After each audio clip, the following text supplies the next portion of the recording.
ఓం గంగణపతే నమ. ఐం సరస్వత్యై నమ. శ్రీమాత్రే నమో నమ. క్రీం క్రీం మహాకాళికాయ నమ. క్లీం కృష్ణాయ గోవిందాయ గోపీజనవల్లభాయ నమో నమ. ఓం నమ శివాయ శివాయ గురువే నమో నమ. యా దేవీ సర్వభూతేషు మాతృరూపేణ సంస్థితాః నమస్తస్యై నమస్తస్యై నమస్తస్యై నమో నమ. క్రీం మహాకాళికాయ నమో నమ. ద్రాం దత్తాత్రేయాయ నమో నమ. జయ గురు దత్తాత్రేయాయ నమ. యూట్యూబ్ ప్రేక్షకులకి అందరికీ కూడా నమస్కారం అండి. నేను పాలపర్తి గురునాథ శర్మ, జ్యోతిషం వాస్తు సిద్ధాంతిని. మీకంతా కూడా ఈ యొక్క గోచార ఫలితాలంతా కూడా విశ్లేషణ చేయడం జరుగుతుంది. గ్రహాల యొక్క స్థితిగతి, కలయిక, వాటి ప్రభావం అంతా కూడా వివిధ రాశుల వాళ్ళకి, మేషాది ద్వాదశ రాశుల వాళ్ళకి ఎటువంటి ప్రభావం చూపిస్తుంది, వాటి ప్రభావం వల్ల అదృష్టి యోగం ఏ రకంగా వస్తుంది, అష్టైశ్వర ప్రాప్తి ఏ రకంగా వస్తుంది. ప్రధానంగా చూసుకుంటే ఈరోజు మనం చెప్పబోయే విషయం ఏంటిదంటే, ప్రధానంగా శుక్రుడి యొక్క మార్పు, నవంబర్ నెల మాస ఫలితాల్లో భాగంగా శుక్రుడి మార్పు అంతా కూడా ఏ రకంగా మేషాది ద్వాదశ రాశుల వాళ్ళకి ఫలితాలంతా కూడా తెప్పడం జరుగుతుంది. ప్రధానంగా గ్రహస్థితి అంతా కూడా చూసుకుంటే మీనరాశిలో శనీశ్వరుడి సంచారం జరుగుతుంది. కుంభరాశిలో అంతా కూడా రాహు సంచారం, ఈ యొక్క కేతు సంచారం అంతా కూడా సింహరాశిలో సంచారం జరుగుతుంది. ఈ యొక్క రవి బుధ ఆదిత్య యోగంలో అంతా కూడా ప్రధానంగా చూసుకుంటే రవి యొక్క సంచారం అంతా కూడా ఈ యొక్క తులారాశిలో సంచారం జరుగుతుంది. మరియు ఇక్కడ చూసుకుంటే బుధుడంతా కూడా ఈ యొక్క వృశ్చిక రాశిలో సంచారం జరుగుతుంది. అంగారకుడ సంచారం కూడా వృశ్చిక రాశిలో సంచారం జరుగుతుంది. ప్రధానంగా చూసుకుంటే శుక్రుడి సంచారం అంతా కూడా ఇక్కడ కన్యా రాశిలో సంచారం చేస్తున్న శుక్రుడు భగవానుడు అంతా కూడా నవంబర్ 3వ తారీఖు రోజునంతా కూడా నీచ స్థానం నుంచి తన స్వచ్ఛేత్రమైన తులారాశికి ప్రవేశం చేస్తున్నాడు. తన స్వచ్ఛేత్రమైన తులారాశిలో ప్రవేశం చేసిన శుక్ర భగవానుడు అంతా కూడా రవితో పాటు, అంటే సూర్య భగవానుడితో పాటు కలియికతో ఉంటాడన్నమాట. 18వ తారీఖు దాకా జరుగుతుంది ఈ యొక్క గ్రహ గోచారం అంతా కూడా. ఈ యొక్క ఫలితాలంతా కూడా చూసుకుంటే శుక్ర భగవానుడు ప్రధానంగా నీచ స్థానం నుంచి బయటపడి తన సొంత ఇల్లైన తులారాశిలో ప్రవేశం చేయడం వల్ల అఖండమైన అష్టైశ్వర ప్రాప్తి కలగడానికి ఆస్కారం ఉంటుంది.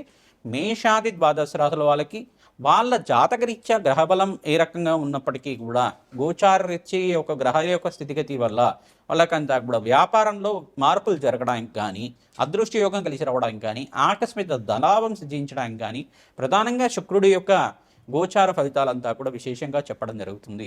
శుక్రుడు ప్రధానంగా చూసుకుంటే మహాలక్ష్మి స్వరూపంగా, మహాలక్ష్మి అనుగ్రహం కోసం అని చెప్పేసి ప్రధానంగా శుక్రుడి ఆరాధన చేయడం వల్ల మీకంతా కూడా స్థిరలక్ష్మి స్థిర నివాసంగా ఉండడానికి ఆస్కారం ఉంటుంది.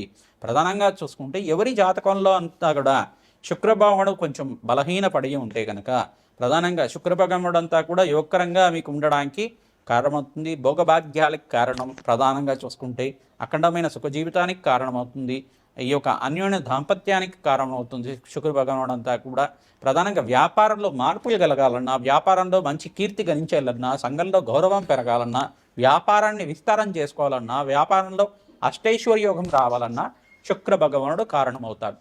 ప్రధానంగా శుక్ర భగవానుడు అనుగ్రహం వల్ల మీకంతా కూడా అష్టైశ్వర్య యోగం సిద్ధించేయాలి అంటే కనుక ఎటువంటి పరిష్కారం ఆచరించాలి, ఈ యొక్క ఫలితాల్లో అంతా కూడా తెలుసుకోవడం జరుగుతుంది. ప్రధానంగా గ్రహగోచారంలో వివిధ గ్రహాల యొక్క ఫలితాలంతా కూడా చూసుకుంటే ఈ యొక్క గ్రహాల యొక్క స్థితిగతి అంతా కూడా కొన్ని గ్రహాల యొక్క దృష్టి అంతా కూడా శని భగవానుడి దృష్టి అంతా కూడా ధనుసు రాశి మీద పడుతుంది. మరియు ఇక్కడ చూసుకుంటే వృషభ రాశి మీద పడుతుంది. ఈ యొక్క బృహస్పతి సంచారం అంతా కూడా చూసుకుంటే బృహస్పతి సంచారం కర్కాటక రాశిలో ప్రవేశం చేసి డిసెంబర్ 5వ తారీఖు దాకా ఈ యొక్క ఉచ్చస్థానంలో సంచారం జరుగుతుంది. బృహస్పతి సంచారం అంతా కూడా అతిచారంలో సంచారం 48 రోజుల దాకా, అంటే మనకి డిసెంబర్ 5వ తారీఖు దాకా ఈ యొక్క 48 రోజుల దాకా ఈ యొక్క అతిచారంలో సంచారం జరిగిన తర్వాత మళ్ళీ తిరోగమనం జరిగి మిథున రాశిలో ప్రవేశం చేసి జూన్ 14వ తారీఖు దాకా ఉంటారన్నమాట. 2026 జూన్ 14వ తారీఖు దాకా ఉంటారు. ఈ యొక్క మిథున రాశిలో సంచారం అంతా కూడా జరుగుతుంది. మళ్ళీ యథాస్థానానికి మళ్ళీ కర్కాటక రాశికి ప్రవేశం చేసిన బృహస్పతి అంతా కూడా ఈ రకంగా సంచారం జరుగుతూ ఉంటుంది. ప్రధానంగా చూసుకుంటే ఈ రోజున మనం చెప్పుకోబోయే విషయం అంతా కూడా శుక్ర భగవానుడు మార్పు అంతా కూడా తులారాశిలో ప్రవేశం చేయడం వల్ల ఎటువంటి శుభ కార్యక్రమాలు జరుగుతాయి, ఈ యొక్క అష్టైశ్వర్య యోగం సిద్ధిస్తుందా, వ్యాపారంలో ఎటువంటి మార్పులు జరుగుతాయి, వ్యాపారంలో అంతా కానీ, ఉద్యోగంలో కానీ, వివిధ వ్యాపారంలో కానీ, కుటుంబ సమస్యల్లో ఉన్న వాళ్ళైనా కానీ ప్రధానంగా ఎటువంటి పరిష్కారాలు ఆచరించాలి, మేషాది ద్వాదశ రాశుల వాళ్ళకి అష్టైశ్వర్య యోగం సిద్ధించాలి, అదృష్ట యోగం కలిసి రావాలి, రాజ్యయోగం కలిసి రావాలి అంటే కనుక శుక్ర భగవానుడికి ఎటువంటి పరిహారం చేసుకోవాలి, నవంబర్ నెల మాస ఫలితాల్లో భాగంగా చెప్పుకోవడం జరుగుతుంది. ప్రధానంగా నవంబర్ నెల మనకంతా కూడా కార్తీక మాసానికి నవంబర్ 20 దాకా అంతా కూడా కార్తీక మాసం చాలా శ్రేష్టమైన మాసంగా చెప్పడం జరుగుతుంది. మాసాల్లో కల్లా ఉత్తమమైన మాసం, శ్రేష్టమైన మాసం అని చెప్పడం జరుగుతుంది. ప్రధానంగా శివకేశుల యొక్క ఆరాధన చాలా శ్రేష్టమైంది. ప్రధానంగా ఎవరైతే కనుక శివపార్వతుల ఆరాధన విశేషంగా చేసుకుంటూ ఉంటారో పరమేశ్వరుడికంతా ప్రీతికరంగా అభిషేక హోమాది కార్యక్రమాలు చేసుకోవడం, ప్రధానంగా చూసుకుంటే నారికెల జలంతో కానీ, శుద్ధోదకంతో, గంగా జలంతో కానీ, భస్మోదకంతో కానీ ఎవరైతే అభిషేకం చేస్తూ ఉంటారో అష్టైశ్వర్య యోగం సిద్ధిస్తుంది.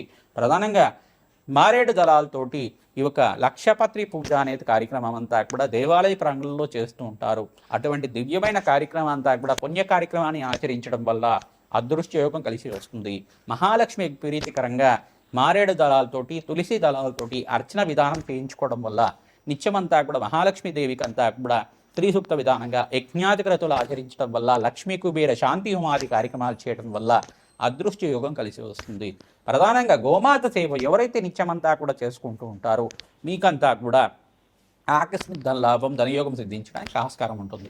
మేషాది ద్వాదశ రాశుల వాళ్ళకి గోచారీత్యా శుక్రుడి మార్పు వల్ల ఎటువంటి ఫలితాలు వస్తాయో తెలుసుకుందాం. మీనరాశి జాతకులకి నవంబర్ నెల మాస ఫలితాల్లో భాగంగా శుక్రుడి మార్పు వల్ల ఎటువంటి ఫలితాలు కలుగుతున్నాయో తెలుసుకుంటున్నాం. ప్రధానంగా నవంబర్ నెలలో ఇక్కడ శుక్రుడు అంతా కూడా తులారాశిలో ప్రవేశం చేస్తున్నారు కావున అఖండ శుభ కార్యక్రమాలు, వివాహాది శుభ కార్యక్రమాలు జరగడానికి ఆస్కారం ఉంటుంది.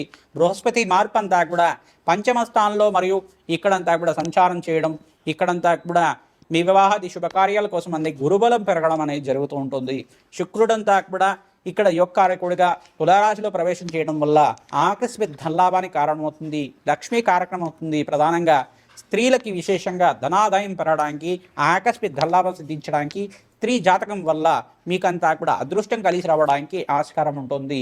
ప్రధానంగా ఎవరైతే కనుక శివపార్వతుల కళ్యాణం అంతా కూడా కార్తీక మాసంలో నిర్వహిస్తూ ఉంటారో దేవాలయ ప్రాంగణంలో మీకంతా కూడా అదృష్టయోగం కలిసి వస్తుంది. వ్యాపారాల్లో లాభాలు గణించడానికి ఆస్కారం ఉంటుంది.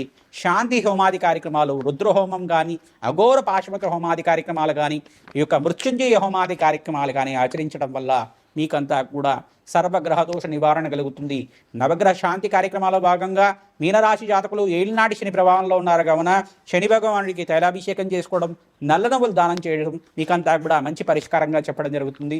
ఇక్కడ జప హోమాది కార్యక్రమాల్లో భాగంగా శనీశ్వరుడికి, రాహువుకి, సూర్య భగవానుడికి, శుక్రుడికి, అంగారకుడికి జప హోమాది కార్యక్రమాలు ఆచరించడం వల్ల మంచి వివాహాది శుభకార్యాలు జరగడానికి ఆస్కారం ఉంటుంది. జన్మజాతకంలో మీరు పరిష్కారం ఆచరించాలి.